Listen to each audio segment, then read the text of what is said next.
Magandang araw mga kadip. For today's video, Honda Click full outer fairings na naman tayo. Change color to cream brown.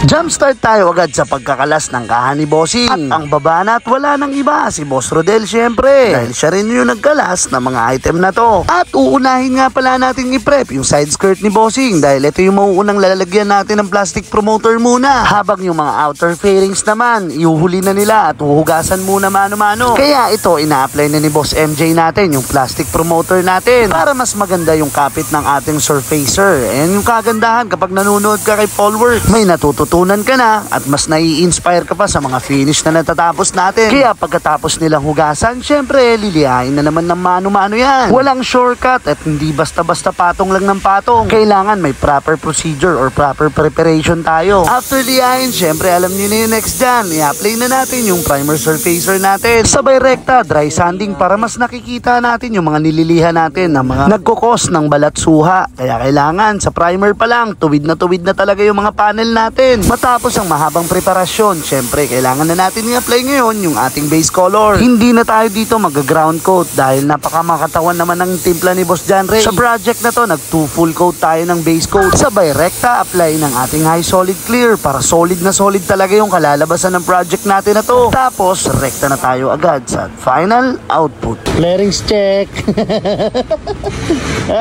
check up na, check up. Imasin at anuin mo na. Tinatabuhin ko na. Yun o. Motor mo yan, huwag ka mag-alala. Motor mo yan.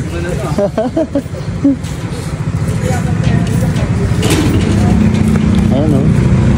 Sheesh. Ano, igop ba, igop? Panalo. Panalo. Ano, all goods ba, all goods ba? Nakuha ba na yung kulay, boss? Paano ba lang ni bossing?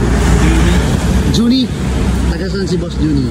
Sa Marikina. Marikina. So, ayan yung unit ni Boss. So, cream white na tinint ni Boss John Ray. So, ayan. All goods naman, Boss. Pa-rate naman ako 1 to 10.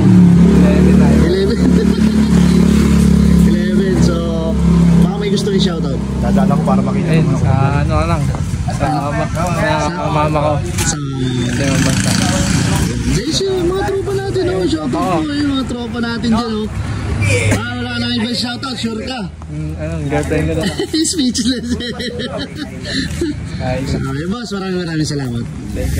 At natapos na nga sa wakas yung project natin mga kadip. Halos may speechless si Bossing sa nakita niya dahil hindi siya makapaniwala na yun na yung motor niya. At base naman kay Bossing, nakuha naman daw natin yung kulay na gusto niya. Wala talaga tayong kulay na ipinakopya kay Boss John Ray na hindi nakuha. Talagang solid talaga. Literal na hindi nakakaya i-recommend sa iba dahil talagang kuhang-kuha talaga. At syempre maraming salamat sa Team Paul Works dahil hindi magiging solid tong project na to kung hindi dahil sa mga maiiwagan yung kamay at sa mga nakasuporta at palaging nanunood sa atin. Maraming salamat sa inyo mga kadip. Sa mga nakapagpagawa na po sa amin, naninintay yung mga content nila, pahintay na lang po ha. So paano? Kita-kits next vlog.